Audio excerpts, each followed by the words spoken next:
Cube Radio. Salut, c'est Charles Dran avec l'équipe dans 5 minutes. On s'intéresse aux sciences, à l'histoire et à l'actualité. Aujourd'hui, on parle de la mer.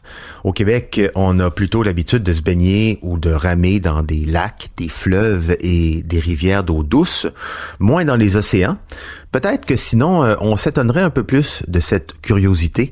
Les rivières d'eau douce se jettent dans les fleuves d'eau douce qui se jettent dans les océans qui, eux, sont salés. Alors, comment ça se fait? Pourquoi l'océan est salé et pas les lacs et les rivières? Voici Baptiste Zapirin. Pour comprendre pourquoi la mer est salée, il faut remonter pratiquement aux origines de la Terre quand les océans se sont formés. Il y a 4 milliards d'années, notre petite planète bleue, eh bien elle n'était pas bleue. Il n'y avait que de la roche en surface et beaucoup de volcans. Des volcans qui sont entrés en éruption, mais alors on parle d'éruptions gigantesques, ça a duré 100 millions d'années sans discontinuer. Ces énormes éruptions, elles ont libéré dans l'atmosphère une grande quantité de vapeur d'eau et de gaz. Du chlore, un détail important sur lequel on va revenir plus tard, et aussi du soufre. Au bout de 100 millions d'années, ça s'est un peu calmé et la Terre a commencé à se refroidir. Grâce aux éruptions d'ailleurs, puisque le soufre craché par les volcans se transforme en aérosol qui protège la Terre des rayons du soleil. Et en refroidissant, les gigantesques quantités de vapeur d'eau éjectées par les éruptions se sont condensées et sont retombées sous forme de pluie.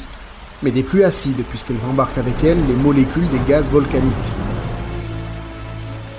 En tombant à terre, les pluies acides ont ruisselé et formé tranquillement les rivières, les fleuves et les océans.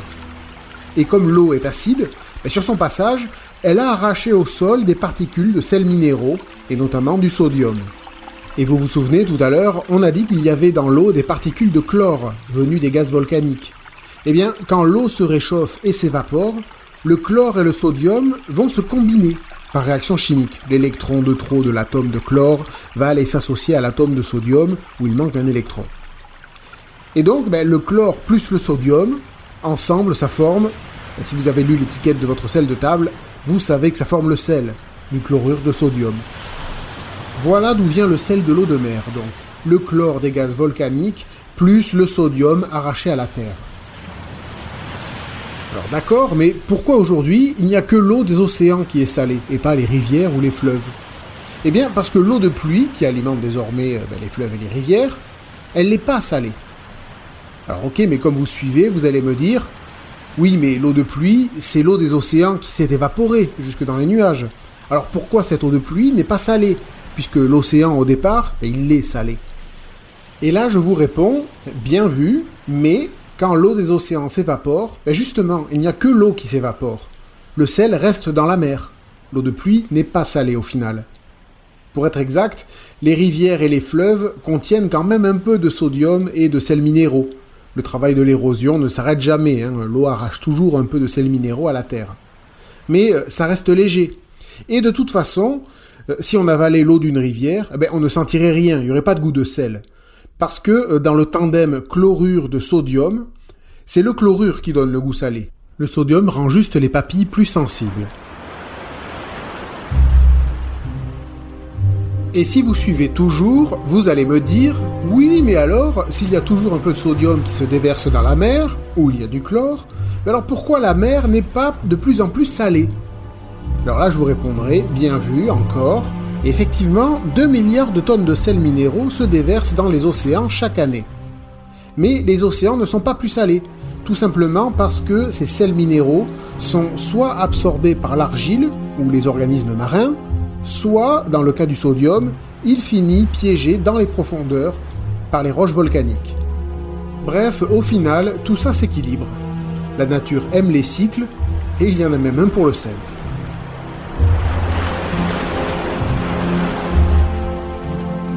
Oui, et l'autre question que vous vous posez peut-être, pourquoi certaines mers sont plus salées ou moins que les océans?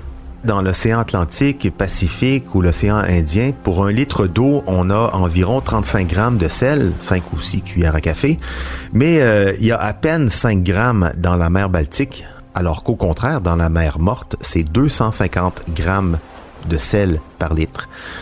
Tout ça dépend des cas. La mer Baltique est très, très alimentée par les cours d'eau douce, donc très peu salée. En plus, il fait plus froid, donc l'eau s'évapore peu.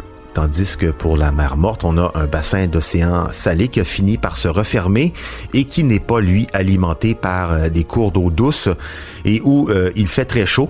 L'eau s'évapore donc et peu d'eau de pluie y revient et le sel prend donc toujours plus de place, si bien que se baigner dans la mer Morte, c'est comme plonger dans un baril de saumure.